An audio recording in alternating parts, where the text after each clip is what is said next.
Hi hello, എല്ലാവർക്കും നമസ്കാരം. അപ്പോൾ ചെറിയൊരു ഇടവേളയ്ക്ക് ശേഷം കുറച്ച് കാര്യങ്ങൾ പറയാനായിട്ട് വന്നതാണ്. അപ്പോൾ ഇന്ന് പറയാൻ ഉദ്ദേശിക്കുന്ന കാര്യം എന്ന് പറഞ്ഞാൽ, നമ്മുടെയൊക്കെ ജീവിതത്തിൽ നമ്മളുടെയൊക്കെ ഒരു പരാതിയാണ് എനിക്ക് സമയം തികയുന്നില്ല എന്ന്. എല്ലാവരും എപ്പോഴും പാടി കേൾക്കുന്ന ഒരു പല്ലവിയാണ് എനിക്ക് സമയമില്ല, ഒന്നിനും സമയമില്ല എന്ന്.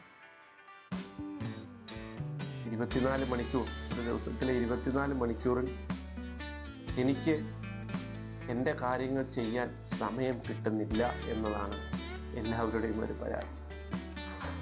പ്രിയമുള്ളവരെ, ഞാനൊന്ന് ചോദിക്കട്ടെ, നമ്മളുടെ കുഞ്ഞുങ്ങളോട് അവരോടൊത്ത് ഒരു അല്പസമയം ചിലവഴിക്കാൻ നമുക്ക് സമയമില്ലേ? എവിടെയാണ് നമുക്ക് പിഴവുകൾ പറ്റുന്നത്? നമ്മുടെ മക്കളോട് നമ്മളുടെ മക്കളുടെ ആവശ്യങ്ങൾ പരിഗണിക്കാൻ, അവരെ അനുഭാവപൂർവ്വം ഒന്ന് പരിഗണിക്കാൻ അത്ര പോലും നമുക്ക് സമയമില്ല എന്ന് പറയുമ്പോൾ നമ്മളുടെ അവസ്ഥ എന്താണെന്ന് നാം സ്വയം ചിന്തിക്കണം. കുട്ടികൾക്കറിയില്ല നമ്മളുടെ സമയത്തിൻ്റെ വില. അവർക്ക് എപ്പോഴും കളിച്ചിരികളുടെ ഒരു ലോകമാണ്. ആ കളിച്ചിരികളുടെ ലോകത്ത് അവരോട് കൂട്ടുകൂടാൻ, അവർ നമ്മളോട് കൂട്ടുകൂടാൻ ആവശ്യപ്പെടുമ്പോൾ നമ്മൾ അവരോട് കൂടുകയാണ് വേണ്ടത്. അല്ലാതെ എനിക്ക് സമയമില്ല, എനിക്കൊന്നിനും സമയമില്ല, നീ നിന്റെ പണി നോക്ക് എന്ന് പറഞ്ഞു പോവുകയല്ല വേണ്ടത്. അങ്ങനെ നമ്മൾ ചെയ്യുമ്പോൾ, നമ്മൾ അവരെ അവഗണിക്കുമ്പോൾ അവരുടെ മനസ്സിലുണ്ടാകുന്ന ആ മുറിവ്, വേദന എത്രത്തോളം ഭീകരമാകുമെന്ന് നമുക്ക് ചിന്തിക്കുന്നതിലും അപ്പുറമായിരിക്കും. അവഗണനകൾ, അത് ഉണ്ടാക്കുന്ന മുറിവുകൾ വളരെ വലുതാണ്. കഴിവതും ആരെയും അവഗണിക്കാതിരിക്കുക, പരിഗണിക്കാൻ ശ്രമിക്കുക. ഇനി പരിഗണിച്ചില്ല എങ്കിൽ പോലും ആരെയും അവഗണിക്കാതിരിക്കുക. ഒരു ചെറിയ കഥ മനസ്സിലേക്ക് ഓടിയെത്തുന്നു. ഒരിക്കൽ ഒരു കുട്ടി, അച്ഛനും അമ്മയും തിരക്ക് പിടിച്ച ഉദ്യോഗസ്ഥ, അവൻ്റെ കൂടെ കളിക്കാനോ സമയം ചിലവഴിക്കാനോ അവർക്ക് ഒട്ടും നേരമില്ല.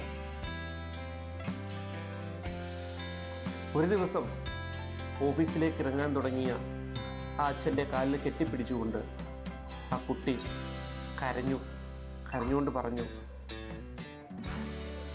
എൻ്റെ കയ്യിലൊരു സമ്മാനമുണ്ട്, ഞാനത് അച്ഛൻ തരട്ടെ, പകരം എൻ്റെ കൂടെ ഒരു ഇച്ചിരി സമയം കളിക്കാമോ എന്ന് ചോദിച്ചു. അച്ഛൻ അമ്പരന്ന് പോയി. അച്ഛൻ്റെ കണ്ണുകൾ നിറഞ്ഞു. എന്താ നിന്റെ കയ്യിലെ സമ്മാനം? അച്ഛൻ ചോദിച്ചു. അവൻ ഓടിച്ചെന്ന് താൻ സമ്പാദിച്ചു വെച്ചിരുന്ന തൻ്റെ വഞ്ചിയിലെ കുറച്ച് നാണയത്തൊട്ടുകൾ എടുത്ത് അച്ഛൻ്റെ കയ്യിൽ കൊണ്ടു കൊടുത്തു. അച്ഛൻ പൈസയ്ക്ക് വേണ്ടിയിട്ടല്ലേ ജോലി ചെയ്യുന്നത്, ഈ പൈസ ഞാൻ തരാം, എൻ്റെ കൂടെ ഒരു അല്പസമയം കളിക്കുമോ? അച്ഛൻ്റെ കണ്ണുകൾ നിറഞ്ഞൊഴുകി.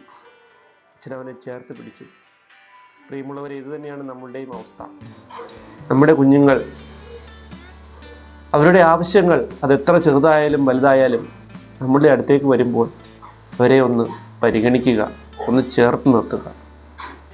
അത്രയും മതി അവരുടെ മനസ്സ് ആകാശത്തോളം, അവരുടെ സ്നേഹം കടലോളം വലുതാകുവാൻ.